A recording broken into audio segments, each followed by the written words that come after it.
akkana kuno dubbiin wallisaa Feesal kun artistiidha. Sirba baasaatiin ture kaleessa sirba qoosa fakkaatu kan faarsee bulaa kiyyoo jedhu tokko maxxanse. Sirbichi ummataaf tahee baay'inaani qoodame. Wanni sun ammoo warra dhugaa ummataa ukkaamsee ummata boochisaa jiru biratti hin jaalatu. Faarsee bulaa kiyyoo ustanii faarfatanii ani tattee hin qabu maal godinaa jettanii.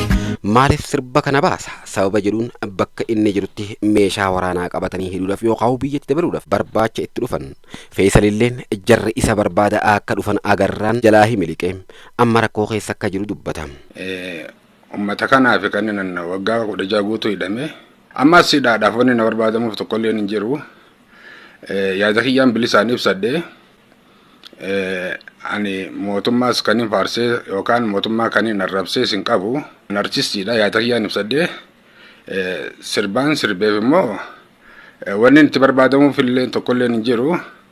An eenyu poosti godhee eenyu sheer godhee an nan laallatu kanumaan jechuu barbaada. Amma harkeeti ani qaamota qabuu dhufan harkeetiin jala deeme. Kanaafuu kun sirriidhaa miti. Yaada fi ibsachuun cubbuun qabu. Akka jechaatiin jirutti Feesal ani kana dura ummata kiyya kanaaf jecha waggaa 16 hidhamee tan jira. Saba kiyyaaf jecha rasaasni 3 qaama kan koo seeneetiin jira. Ammallee badii homaatu hin balleessine. Sababni na barbaadaniif illee maali jechuudhaan miidiyaa irratti warra mootummaa kanaaf gaafiisaa wal duraa duubaan dhiyeessaatiin jira. Warruma kaleessa arrabsuutu arras faarsaa jira. Kanuma kaleessa faarsuutu arras arrabsaa jira. Biyya isaan kun bilisaan keessa jiraatanii nan cubbuu tokko maleetti barsilaarra kabajanii na jiraachisuu qabdanii. Yoo Oromoo taatan hanqaniin waggaa 16 hidhameef rasaasaan waggaa 3 rukutameef Oromoo kanaaf waan ta'eef silaa arra kabajaniit mana kiraa keessaa na baaftanii na jiraachiftan turte. Alaan battee hin beektu ustee liqimsuu malee iftee totuu dhufaafta akka waan barri tole. Faarsee bulaa kiyya hoo ustanii faarfatanii Feesal tattee hin qabu maal godinaa jettanii. Akkuma isin agartan tana intalti dubartiidhaatun ammoo Dr. Mehilaat jedhamti. Biyya ollaa Somaliland keessatti hojii ishee hojjetaatiin turte. Torbee tokko dura warra BBCtiin waliin gaafii fi deebii taasifte. Garaagarummaa kafaltii mindaa ji'aa kan biyya ishiin hojjettu yookaan biyya ollaa biyya Somaliland sanaa fi biyya Itoophiyaa jidduu jiru irraa gaafatamte. Ishiin illee biyyoota lamaan keessa hojjettee waan turteef dhugaa jiru warra BBCtiif himte. Akkamitti dhugaa kana himti jedhee warri dubbii ishii kanatti gadde intala tana iyyaafatu eegale. Kunoo ishii maatii bira Finfinnee dhuftee jirtu qabaniiti maqaa gaafiif si barbaanna jedhuutiin mana hidhaadhaa galchan. Mootummaan keessan mootummaan badu, mootummaan keessan mootummaan badaayina, mootummaan keessan inni dimokiraasii biyya badhaase kan isin jechaatiin baatan kun kana gaha. Bara obbo Qumaaruu kana ilmi namaa mirga ofii bilisaan ibsachuu hin danda'u. Obbo Qumaaruu akkuma dhiyoota barreeffama obbo Taayyee keessaa agarreetti obbo Qumaaruun akka wal nyaachifne jeetiin jira. Obbo Qumaaruun sun kallattiidhaan Abiyyi Ahmad akka ta'e dhaga'amuu kan irraa dubbatee maqaan kun maqaa ajaa'ibaati. Obbo Qumaaruu jechuudha yeroo ammaan kana itti yaamaatiin jirani. Bara obbo Qumaaruu kana ilmi namaa mirga yaada ofii bilisaan ibsachuudhaaf tokkollee hin qabu. Yoo gartee waan mootummaa deeggaru tokko waan mootummaa faarsu dubbatte immoo namni maqaa kan keessa kaasu hin jiru. Akka feetetti dubbatta. Yoo gartee waan hin taane waan mootummaa faalleessu kan dubbattu taate ammooti humna haala kanaan fuudhaniitiin mana hidhatti siguranii bara obbo Qumaaruu kana gartee dhugaadhaan soba jechaatiin sobaan ammoo dhugaadha jechaa yoo Abiyyi Ahmad kana jalatti mataa qabattee isa jalatti bultee akka feetetti innis gubbaa dhaabbatee dildira isaaf taate sirra deemee akka biratti yoo gartee garsin dhiitiin watakka gochuu hin dandeessu jechuudhaan yaada kaasaatiin jiranii. Haa ta'u garuu hanga yoomitti ilma namaa kanatti haala kanaan taphata. Mootummaan gartee wanbadeen tokko mootummaan akka ijoolletti birrii Itoophiyaatiin taphatu akka gaafii uummataa hin deefne gaafii doktorootaa hin deefne qabiyyatti beela buuse qabiyyatti waraana akka gartee guutuun Itoophiyaadhaa waraana qofa taatu godhee dhiini ilmaan namaa dhangala'uu godhaatiin jiru kan hanga yoom akkanatti itti fufamaa gaafii jiru uummanni of gaafatudha qaba. Wanti hundinuu gartee dhuma akka qabduus beekamuudha qaba. Taphni gartee ammaan kana yeroo ammaan kana kan waggaa 7 walitti dhaabuudhaan obbo Qumaaruun itti fufee ammallee itti fufiinsaan taphataatiin jiru kun gahe jedhamuudha qaba jechuudha obbo Jowaar Maammafalleen wanni kun akka malee balaaleffatamuudha qaba furmaanni waan kanaatillee dhugaheetiin jira jechuudha yaada kaasaatiin jirani dubbiin waan akkanaatu deemaatiin jira gaa'e kabajamtoota jaalatamtuu dhaggeeffattoota keenya gaafiileen doktoroonni fayyaa yeroo ammaan kana kaasaatiin jiran wal duraa duuban cimtee itti fufuudhaan yeroo ammaan kana mootummaa Itoophiyaa akka malee hokketti dubbiin galteetiin jirti yaaddoo hamaa keessa seeneetiin jira guyyaa kaleessa gaabiin tokko pirezidaantii naannoo Tigraay ammaan tana shuumame Abiyyi faan shuuman saniif gaabiin tokko kannameetiin ture gaabii sana ilaalchisuudhaan pirezidaantiin ammaa naannoo Tigraay jeneraal Taaddasaa Waradan har'a gaabii bareedaa tokko badhaafaman yeroo wayii pirezidaantii Isaayyaas Afawarqiis badhaasa akkanaa fudhatan natti fakkaatan garuu garaagarummaan jiru yookaan addoomi jiru badhaasi pirezidaantii Isaayyaas qubeelaa fi farda dabalata badhaasi Isaayyaas Afawarqii sun qubeelaa fi farda dabalataa jira eekkasi dhugaadhee qubeelaallee itti kaanii jiranii fardallee qannaniifi jiranii gaachanas harka kaanii jiranii eeboo tokkos harka kaanii turanii gaabii tana gosa meeqatti uwwisan naannoo Oromiyaatti uwwisan naannoo Amaaraatti bakka hedduutti uwwisanii gaabii yoo kaleessa xiinxallo ammoo butaayee danda'a badhaasa gaabii kana irraa maaltu eegama siyaasaan gaabii bareenni kun hoo haga eessaati deemamaa jira maraafuu gaabii guddaan ammaan kana jiru qaala'iinsa jireenyaa isa ummata dudda kute kanaa jira waraana ilmaan ummataatii fi qabeenya biyyaa bilaasha nyaatu hanna balaa biyyaalessaa ta'ee fi gaafii daabboo haakimootaatii fi hojjettoota mootummaa birootii jira dhimmi kun siyaasa gaabiitiin dhiisii waan fedheenuu haguugamuu hin danda'u deebii sirrii qofatu dhimma kana furaa jechuun barreeffama barreesse akkasuma ammoo dhimma gaafii ummataa jiru irratti butaayee waan barreesse qaba shirtuu fi farri beekumsaa gaafii daabboo haakimootaatii fi hojjettoota biroo ajandaa siyaasaati jechuudhaan burjaajessuudhaaf taabbisa yookaan hubatachaatiin jira jechuusaati taabbisa jecha ajaa'ibaati burjaajessuudhaaf taabbisa yookaan hubatachaatiin jira yookaan tattaaffataatiin jira jechuusaati dhimmichi ajandaa ummataa ta'uu addeessuun ololicha cabsuutu barbaachisa jedha tokkoffaa haakimoota hiyyoomsuu fi gaafii jaraa ukkaamsuun akka hojii dhaaban dirqisiisuun lubbuu fi fayyaa ummataa irratti murteessuudha. Dubbiin kun garuu kanneen qufaa fi bowwoo mataadhaa baankookitti yaalaman hin ilaallatu jedha. Lammaffaa barsiisota beelessanii hamilee cabsuun dhaloota dhufu holaasuu jedhama. Balaan kunilleen dallaalotaa fi faarsee bultoota ilmaan ofii Ameerikaa fi Awurooppaatti barsiifatuuf ajandaadhaa miti. Sadaffaa qaama nageenyaa beelessuu fi hiyyoomsuun nagaa fi tasgabbii biyyaa balaadhaaf saaxilanii seermaleessummaa bal'isuudha. Garuu dhimmi kun aangawoota paatroolii danuudhaan ajjabamanii buna dhugan hin yaaddessu. Afraffaa hojjettoota qaamolee bulchiinsaatii fi haqaa beelaan rakkisuun hattummaa dagaagsuu fi haqa jallisuudha. Tunilleen baala gizee bilbila takkaan manatti dhimma ficcisiifataniif ajandaa hin taatu. Kanaafuu gaafii daabboo hojjettootaa maqaa siyaasaatiin ukkaamsuun hin danda'amu. Qaala'iinsi gatii guddaan nu mara gadaduudhaaf saaxile akkuma jirutti ta'ee gaafiin daabboo haakimootaatii fi hojjettoota kaanii akka ummataatti kallattiidhaan nu ilaallata. Ofii fi biyya keenyaaf jecha jara tumsuudha qabna. Yes. Waanuma sirriiti. Butaayee dandaadhaa barreeffama kana kaleessaa fi deengadda wal duraa duubaan maxxanse guyyaa har'aan kana mana murtiitti dhiyaatee haa ta'u garuu har'allee dubbii isaanii otoo hin fixiniif beellama biraatiin dabarsanii jiranii jecha waan akkanaa deemaatiin jira. Jowaar Maammadilleen akka malee itti muddeetiin jira. Faarsee bulan ammallee batachuu isaanii hin dhiifne mee jidduu kana waan tataa'aatiin jiru tokkoo fi lama gurra isin buusuudhaaf dhufne. Doktoroonni bakkoota hedduutti hojii dhaabuudhaan yeroo ammaan kanaa wal duraa duubaan gaafii isaanii dhiyeeffataatiin jiranii gama biraatiin haala isin ammaan tana argaatiin jirtan kanaan uummanni keenya rakkoo hamtuudhaaf saaxilameetiin jira jechaadha. Kan isin argaatiin jirtan kun bishaan ilmi namaa waraabbateetiin dhugaatiin jiru godina Harargee lixaa aanaa mi'eessoo magaalaa Asabooti lafti tun. Way asaboo deebuu nu fixe yaa rabbii khiyyaduu jirra khinoo bishaan xiqqaa kanarra waltumu jira namni. Way dhumne. Galti tun akkuma laga dheeyitee bishaan haroodhaa kana waraabbatteeni kan viidiyoo tana magaalarra yookaan tiktookarra oolchitee viidiyoon ni faffacaate. Maaliif viidiyoo tana waraabde jechuudha ni haala kanaan kaidan. Maali ilmi namaa hagan takka walitti roorru sun. Mangisti abeet. Mangisti faarsee bula. Aboo faarsee bula dhageessanii rakkoo teessan barboo faarsee bulaa gaafa isiniin jaan bar dhugumatti maqaa ajaa'ibaa argattanii bar obbo Qumaaruun bar ilma Oromoo irratti qumaara inni taphataa jiru bar hanga irraa bar ilmi namaa ittiin dambeeyne bar obbo Qumaaru ummanni sirratti dammaqaa jira obbo Qumaaru gehe ammaan tana gehe kana caalaa ummata kana roorrisina misoomni kooriidariidhaa ka isin jettanii halkanii guyyaa as gubbaa mana namaa diigaatiin jirtan ilmi namaa haala kanaan bishaan haroo horiinuu hin dhuyne kagartee beeyladaanuu hin dhuyne beeyladaanuu falqee biraa deemee bakka biraatti yoon ni jira sababa rakkina irraa ka'een bishaan baasuu fi dadhabdanii uummata kana uummanni kun haala kanaan deemee haroo tortortuu tanarratti wal tumaa jira jechuun miciyyoon tun dubbatte sababuma kanaatti miciyyoo tana hiitan jechuudha gartanii ammaan tana faarsee bulaa waan isin keessa jirtan misooma koridarii joortu maxxansa viidiyoo tana namni rakkoo hamaa keessa jira yoo himate ammoo ni hidhama aanaa mi'eessoo magaalaa Asabootitti shamarree tanaa sababa rakkoo bishaanii hawaasni magaalaa Asaboot keessa jiru viidiyoon agarsiisu waraabdee miidiyaa hawaasaa gubbatti ishiin qooddee sababa sanii namoonni illee baay'een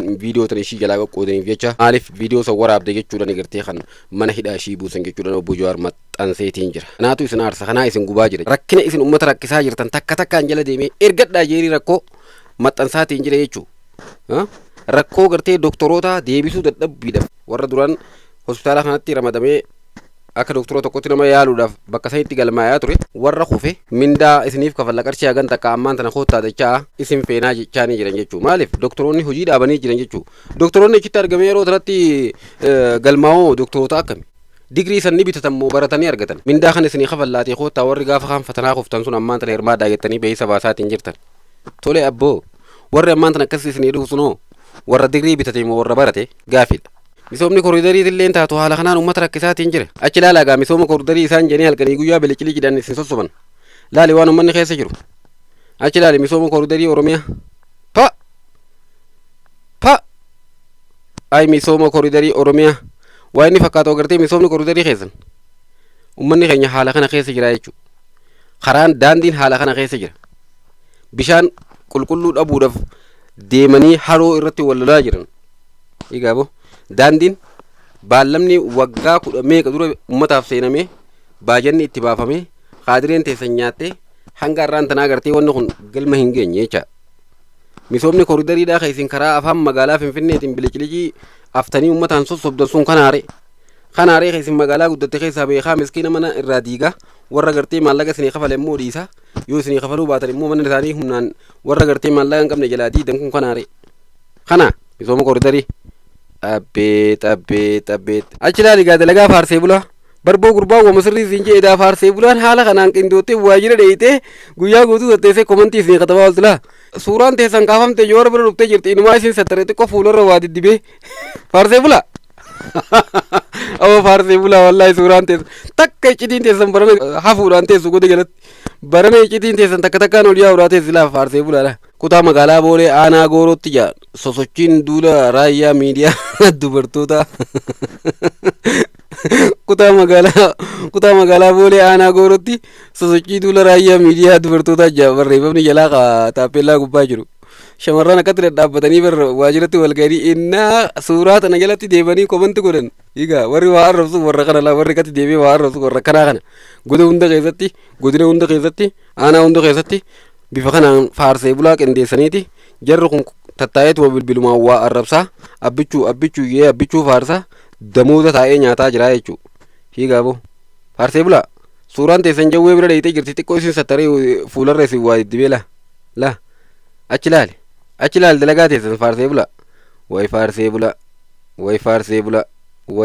bulaa gurbaan maal jee sirbi siboo meerra deebii boo faraan sirba san eenyu feesal feesee sirba san irra deebi aboo ji'immee ji'i jaratanii jaa faarsee bulaa kiyya'oo sanii marfatanii ani taatee hin qabu maal godhinaa jettanii alaanfattee hin beeytu ustee liqimsuu malee iftee marfii dhufaafta akka waan barri tole alaanfattee hin beeytu ustee liqimsuu malee iftee totuu dhufaafta akka waan barri tole. Gaboo feesseen barkalee bar itti qabee bar xiqqoo malee nama miliyoona takka adda hawwati sirba san warri tiktook sirba akkanaa kana farra dalagaa ijoolleen hiigaa sirba akkanaa kana farra dalagaa faarsee bulaan dhaga'uu qaba budii isaanii tana doktoroota hedduu doorsaatiin jiranii doktoroonni bakka hedduutti hojii dhaabanii mootummaan gaala isin agartan kanaan rakkoo hamtuu kana keessa jira waldaaleen fayyaa oromiyaatii fi tigraay gaafilee ogeeyyii fayyaadhaaf deebii hatattamaa akka kennamu gaafatan ogeessonni fayyaa Itoophiyaa keessaa argaman lagannaa hojii erga eegalanii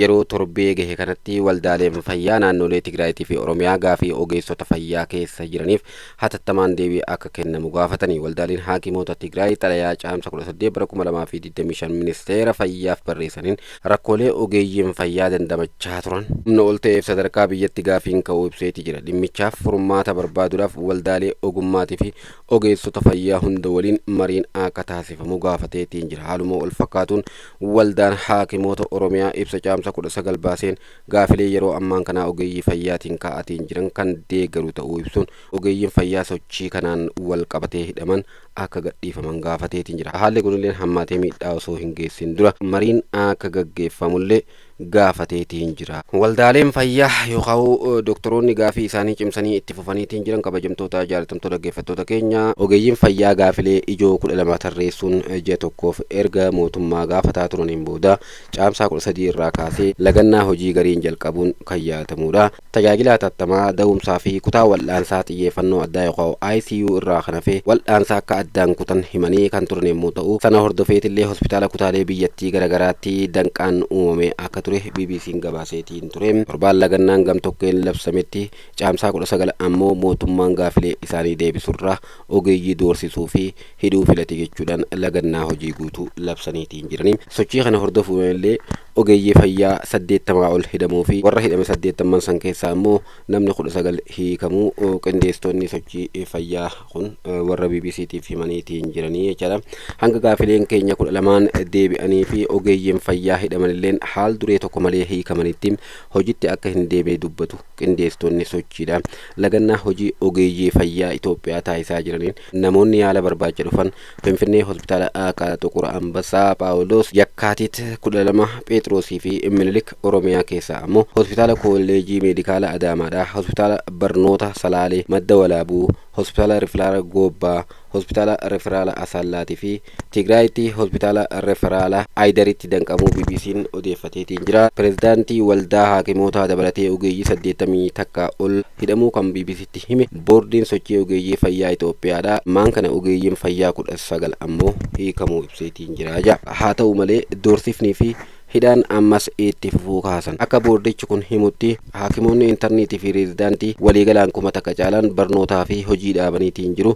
Keessumaa hospitaalota barnootaa yookaan teaching hospital haakimoonni bakka hojii ramadamitti hin argamne yoo ta'e mooraa gadhiisanii akka bahan akeekkachiisuudhaan akkasumallee doorsisuun gariin ammoo hidhamaa jiraachuu BBC'n gabaaseetiin ture. Sana hordofuudhaan hospitaala Aakaa Xuqur Ambassaa Paawuloos kolleejii hospitaala Adaamaa yuunivarsiitiiwwan akka Hawaasaa Walqixxeetii fi Gondar keessa haakimoonni intarneetii fi reezidaantoonni mooraa lakkisanii bahaatiin turani. Haalli kun ammoo erga torbaanii asii hanqina ogeeyyii uumuun namoonni yaala barbaacha dhufan rakkoodhaaf saaxilamaniitiin jiru gabaasa BBC'n galakkise. Sochii lagannaa hojii ogeeyyii fayyaa kana hordofee dhaabbilee fayyaa mootummaa tokko tokko keessatti wal'aansi danqamuu BBC'n maddeen irraa odeeffateetiin jira kan jiru gabaasni BBCdha kun. Maddi BBC'n hospitaala Xuqur Ambassaa irraa dubbise tokko jalqaba torbee wiixata yeroo hunda namoonni yaala barbaadan baay'inaan akka achitti argamu kan himu. Keessumaa kutaalee biyyattii garagaraarraa riifarii kan dhufan baay'inaan waan jiraniif namni ni baay'ataa jira. Torbee dabreerraa kaasee lakkoofsi namoota wal'aansa barbaacha dhufanii hir'achuun jiraatullee namoonni hedduutu mooraa hospitaalaa yookaan ispeeshaalaayizii Xuqur Ambassaa kana keessa ture jechuudhaan dubbata. Ganamaan kaardii baafatanii wal'aansa eegaa turan kan jedhu namni kun wal'aansa hatattamaa yoo hin taane duraan dhukkubsattoonni ganama sa'aatii 2 fi walakkaan booda gara OPD deemu ture. Har'a garuu ganamarraa kaasanii tajaajila homaatuu hin arganne. San booda ammoo walitti qabamanii gaafachuudhaaf gara bulchiinsaatti deemanii jira. Eegdonni akka isaan hin seenne dhorkuu dubbata namni kun. Itti dabaluudhaan illee sana hordofee kolleejii saayinsii fayyaatti mariin bulchiinsaa akka ture himuudhaan hojii gaggeessaan hospitaalicha gara namoota gamoo bulchiinsaa duratti walitti qabamanitti dhaquudhaan haala jiru hubachiisuudhaan yeroo marii goolaban akka deebii kennaniif itti himeetiin jira. Kana booda ammoo walitti qabamuudhaan eegaatiin jiru jechuudhaan waan mooraa keessatti arge BBC'tti himeetiin jira. Torbee dabreerraa kaasee tajaajiloonni hir'ataa dhufaniitiin jiru. Haakimoonni intarnii fi reezidaantoonni waan hojii dhaabaniif barnoonni waardiidhaan wal qabatu kan namoota wal'aananiin cinaa taa'uudhaan baratan dhaabbateetiin jira jedha. Kanaaf ammoo haakimoota buleeyyituu intarnii fi reezidaantota bakka bu'ee tajaajila hatattamaa dahumsaatii fi kutaa wal'aansaa xiyyeeffannoo addaa yookaan ICU hojjechaatiin jira jedha. Sababa kanaa jecha hojiileen baruusii fi barsiisuudhaa gariin dhaabbateetiin jira. Dhukkubsattoonni fooyyee qaban akka bahan taasifamaatiin turan jedha. Akeekkachiisa yuunivarsiitiin Hawaasadhaa baase hordofee doktoroota intarni 90 oliif reezidaantonni muummee garaagaraa afur keessatti barataa turan caamsaa 15 irraa eegalanii mooraa yuunivarsiitii gadhiisanii bahaa akka turan BBC'n ogeessa yuunivarsiitichaa tokko wabeeffatee gabaaseetiin ture jedha. Ogeessi BBC'n hospitaala kolleejii meedikaala Adaamaa irraa dubbise akka himanitti jechuun gabaasaa kan itti fufu BBC'n torbaan tokko erga lagannaa gamtokkee jalqabanii as wanti jijjiirame akka hin jirre ibsuun gara lagannaa hojii guututti seenuudha himu. Caamsaa 19 ganamarraa eegalanii haakimoonni intarneetii fi reezidaantonni hospitaala kolleejii meedikaala Adaamaa akka guutumatti hojii dhaabanii jiranidha kan himu. Gaafii nagaadhaan otoo wal'aansa kennanii gaafataatiin jiran kana irraa doorsifamuu ari'amuu fi hidhamuun alatti bu'aan arganne hin jiru, jijjiiramni tokkolleen hin jiru kan jedhu ogeessi kun hospitaala sanatti haakimoonni intarnii naannoo 40 fi reezidaantonni 250 ol akka jiran kan kaasu ammatti guutumatti tajaajila akka dhaaban ibseetiin jira jechuudha. Gaafileen ijoo 12 ogeeyyii fayyaa Itoophiyaa gaafataatiin jiran gaafii daabbooti malee siyaasaa tokko of keessaa kan qabu miti. Murtoon mootummaan gaafii isaanii deebisuu dhiise ogeeyyii doorsisuu fi hidhuu filachuu kun murtee dogongoraa ta'ullee himeetiin jira. Hospitaalli Paawuloosis bifuma wal fakkaatuun haakimoonni intarnii fi reezidaantonni waliigalaan 500 caalan hojii dhaabuu kan himan reezidaantiin BBC'n dubbise ammatti tajaajila hatattamarraan kan hafe hojiin hojjetamu akka hin jirre dubbataa jechuudha. Ministeerri fayyaa Itoophiyaa turtii caamsa 19 miidiyaa biyyoolessaa waliin taasisaniin namoonni yaala barbaadan sadarkaa biyyaalessatti addaan citiinsa tajaajilaa tokko malee wal'aansa argachaatiin akka jiranidha dubbatanii warreen ciisanii tajaajilamillee ta'ee warreen deddeebi'anii wal'aanamaatiin jiran danqaa tokko malee tajaajilli akka kennamaa fi jiru kan isheen dubbattee turte rakkoon muraasni akka jirullee garuu ministeera fayyaa Itoophiyaa Dr. Maqdas Dhaabaatuun dubbatteetiin jirti. Hospitaalota baruu fi barsiisuu muraasa keessatti illee addaan citiinsa tajaajila akka mudate kaasuudhaan haakimoota buleeyyiitii fi narsoota waliin ta'uun rakkinicha furuu dandeenyeetiin jira jechuun ibsaniitiin turan ministeerichi kuni. Har'aan kana ammoo ministeera fayyaa Itoophiyaa irraa odeeffannoo dabalataa argachuudhaaf yaaliin BBC'n taasise ammaaf nuuf hin milkoofne jechuun BBC'n gabaasa isaanii kana keessatti dhiyeessaniitiin jiranii jechuudha.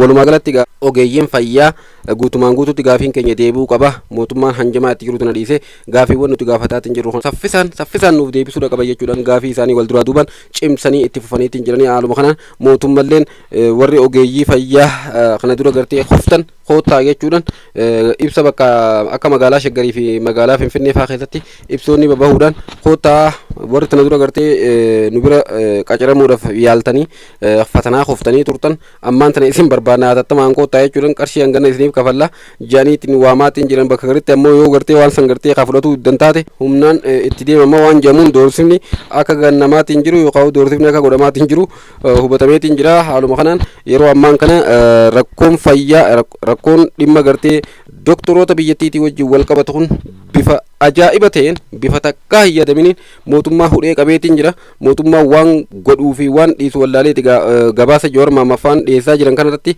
afaan babbanaa kan jiru jechuudha. Ogeeyyonni fayyaa biyyattiidhaa tokkolleen odoo wal duuba hin deebine gaafiiwwan gaafattan kana hanga mootummaan isinii deebisutti ciccitanii qabuu danda'uudha qabdan. Gaafii isin deebisuu qaba mootummaan deebisuu danda'uudha qaba mootummaan. Doolaara 60 doolaara 70 jaan akkamitti namni nyaata ba'u doktora ta'e kana gubbaan jireenyi qaalee mataa isin oowwisaa jiru. Jireenyi qaalee kana gubbaan mataa isin oowwisee jira. Mindaan keessan qarshii 10,000 qarshiin 10,000 doolaara 100 takka yoo hagam guddatte qarshii 13,000 jira amma doolaara 100. Biyya biraa bar namni doolaara 20,030 nyaataa bar. Maallaqa Itoophiyaa gara qarshii 300 qarshii 400 nyaata namni biyya biratti namni doktoraa tokko jechuudha. Hay mootummaan rakkoo tana furuu danda'uudha qaba. Yes gaafii sirrii gaafataa jirtan barsiisonnillee wal faana gaafii keessan gaafadha. Wanni wal gahiidhanii isinitti kijibanii yeroo teessu isin jalaa nyaataniif takkitti hin jiru. Mootummaan gaafii isin gaafataatiin jirtan hatattamaan deebii itti kennuu qaba jenneeti amanna nutilleen deebisuudha qaba mootummaan. Wanni inni gartee riizoortii maarree achitti ijaarre teekinooloojiin balaagalaa kana jee maallaqa biyyattiidhaa qisaasuudhaan diroonii xiqqishoo 10,000 ol bakka takkatti faasee footoo takkaa fi lama itti kaasuudhaaf maallaqni inni gannaqe maallaqa hammana jedhamu miti jecha. Beeta mangistiin inni ijaaraa jiru Jowaar Mahaammad san gurguree gartee hojjettoota kanaaf hawaluu qaba jechuun waan sirriiti waan deeggaramuu qabu gurguramuu qaba maal godha beeta mangistiin wanni beeta mangistiidhaa mitu kana bulchu kanama bulchu nama hayyu sammuutu nama bulcha malee beeta mangistiidhaa miti. Abiyyi Ahmad yoo sammuu hin qabaanne sammuun isaa waan xiqqooshoo ijoolleen ittiin ganda keessa deemtee taphattuun kanaan uummata doorsuu uummata akka fedhe godhuu yoo ta'u taate aangoo gallakkisee kutuu qabachi. Wanni gartee maallaqa biyyattiitiin taphatuuf hin jirtu. Wanni gartee ikoonoomii biyyattiidhaa gadhaa'uuf hin jirtu sababaa waraana waraanni dhaabbatuu danda'uudha qaba dubbachuu danda'uu qaban jechuudha dhimma kanamuu.